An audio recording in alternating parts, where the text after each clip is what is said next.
गोकल गावापासून आम्ही रामपुरा या ठिकाणी घाटावर जात आहोत. आपला नर्मदामय दर्शन होत आहे.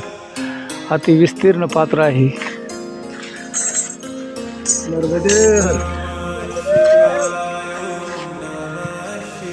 या ठिकाणी मगरमच्छ दर्शन होते असं सांगितलं जात आहे.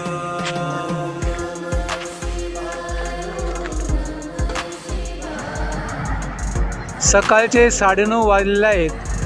आम्ही आता धुवाधार या ठिकाणी आलो. नर्मदा मैयेचे पाणी दुधासारखे या ठिकाणी दिसत आहे. धुवा आणि तुषार उडत आहेत.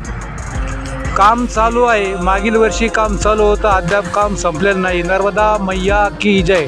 नर्मदे हर परिक्रमा वासी या ठिकाणी नर्मदा मैयेच्या तीराने चालत आहेत. Work in progress. नर्मदे हर. आता समोर या ठिकाणी लकडी पूल लागलेला आहे. शेतामधून पगदंडी आहे, ओढा आहे. आपला समोर या ठिकाणी लकडी पूल दिसत आहे. स्प्रिंकलर चालू आहेत. चिखलाचा रस्ता आहे. शेतकरी पाणी भरतायत, परिक्रमावासी भरतायत. चपला गच्च भरलेले आहे, तरी चालावंच लागतं. नर्मदे हर.